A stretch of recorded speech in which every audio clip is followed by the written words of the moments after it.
cold. Too much candy from their neighbors they did take. It is known that their greed set their fate. All the village's traits they did amass, except one last house, whose gates no one would pass. To this spooky old mansion the craving children went. To the last of the town's candy, they were fast on its scent. Along a path of shattered slate they cautiously walked, greeted by cawing ravens and a black cat that stalked. Clang, clang, clang, the cauldron-shaped door knocker rang. Creak, creak, creak, the giant oak doors slowly swang. Standing before them was the cutest child, almost their age. With a wink and a wave, he invited them into his magnificent Victorian cage. To his parlor they followed, where an enormous mound of sweet treats they did greet. Where did you get all this candy? The children dared to ask. I took it from the good townspeople. 'Twas quite a task. Here, why don't you have some? He offered, presenting a tattered old sack. Several pieces they took, smelled, and tasted. But moments later they began to gag and hack. The children cried. It tastes like shoe leather and slugs mixed into a stale dough. I'm not surprised, The boys said. as I stole it nearly a century ago or so. The children's mouths agape. They did fear. What is this boy thing standing far, far too near? And for the first time he did smile, exposing teeth yellow, pointed, and vile. And with those bites, you now share my plight, to live in this mansion for eternal night. The thick doors groaned loudly and slowly began to shut. The children raced for their freedom, faster than any hunter's hungry mutt. What of their fate? Did they escape? No one knows, but have no fear. At least the town's candy is safe, and shall never again disappear.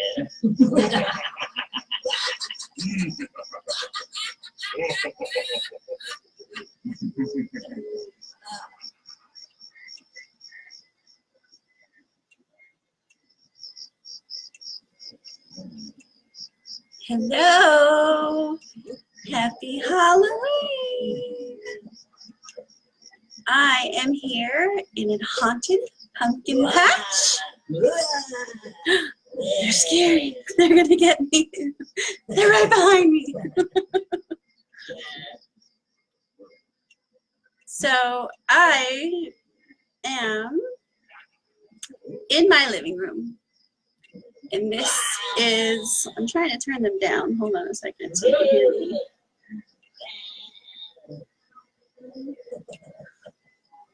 Issues. All right, there we go. Okay, hi, happy Halloween. I am in my living room, AKA the Haunted Pumpkin Patch. And we have a couple of pumpkins that come alive and tell ghost stories and sing to us during this witching season of All Hallows Eve. And I just thought I'd come here today and say hi to everybody, check in with you, see how you're doing, see what's going on. And as you're preparing to go out trick-or-treating or taking the kids or turning all the lights off and pretending you're not home, I wanted to share with you a little thing that I wrote in my book about, where are you? About where Halloween originated and what it means and a deeper level. So maybe you can think about this tonight.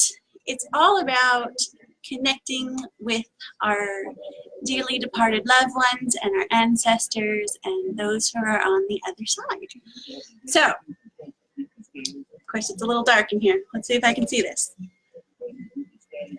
So if you read the book, this is chapter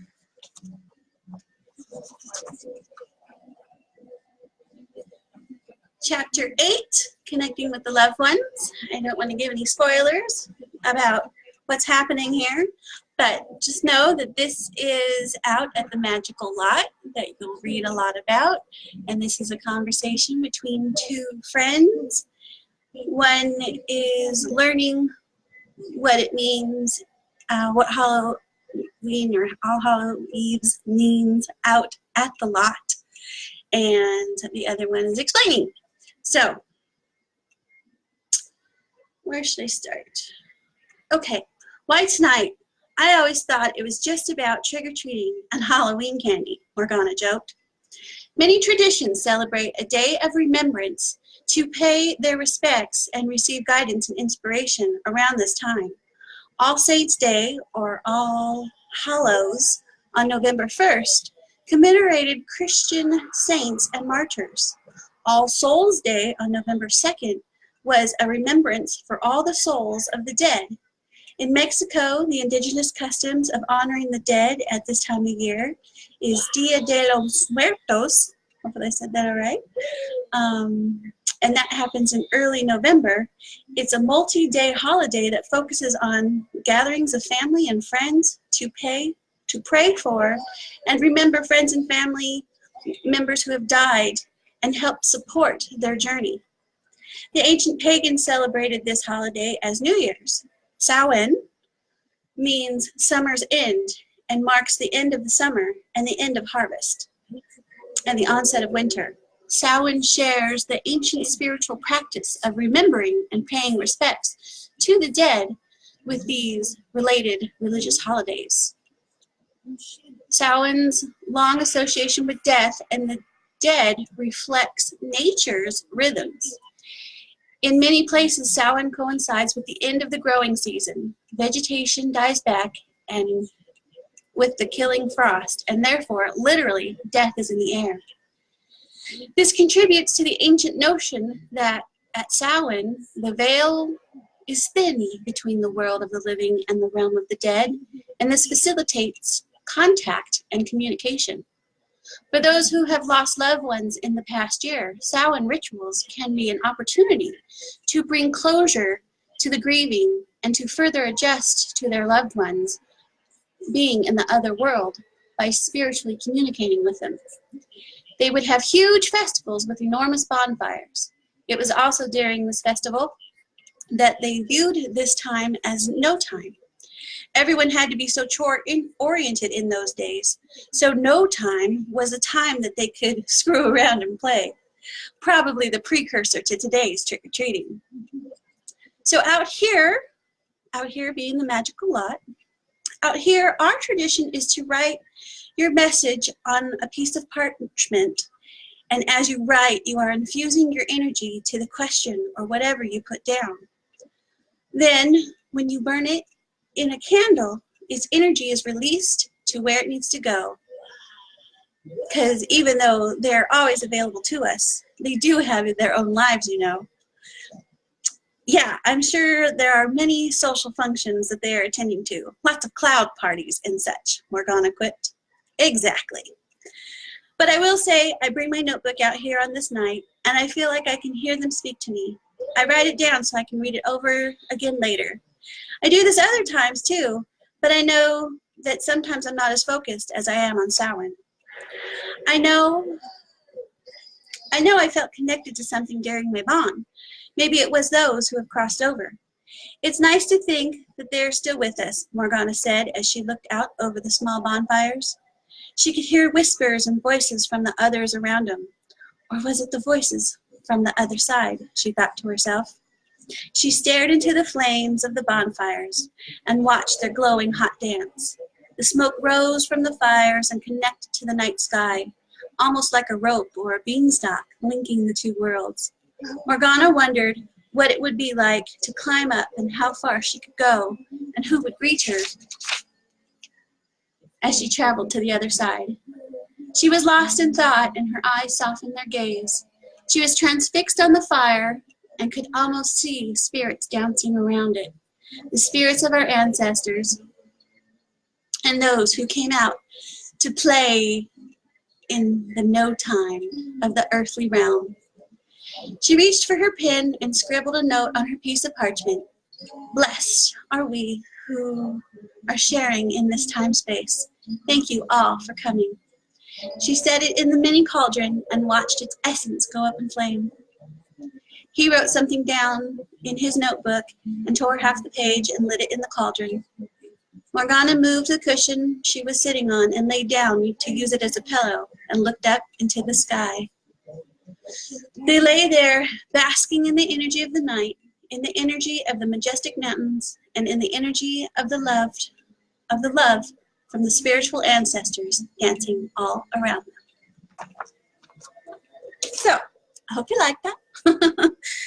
So, just wanted to share that as you're out there trick-or-treating in the night sky, just look around to see the love of your ancestors dancing all around you. And in the book I wrote about mini cauldrons and writing on a piece of parchment, but you can also do that yourself. Just write down something you would like, a little message you'd like to send out into the world, into the essence, and you can just burn it if you don't have access to a bonfire or a mini cauldron. I've done it.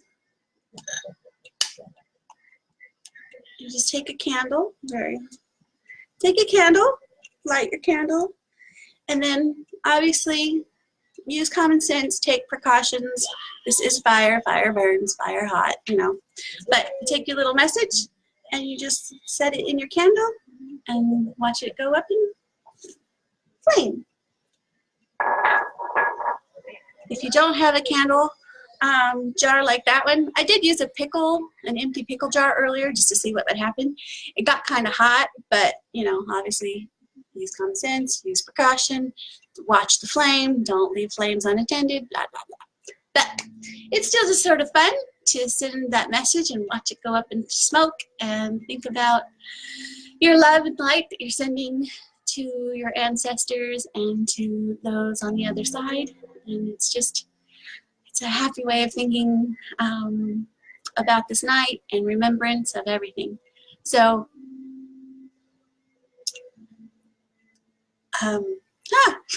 so for all of you who are joining me today, thank you so much. I just wanted to share with you happy thoughts on this occasion that has kind of lost its meaning a little bit, and I wanted to share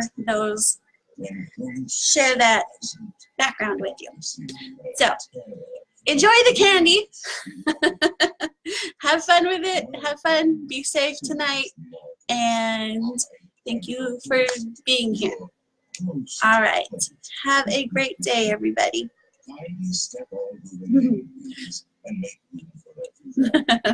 We'll talk to you later.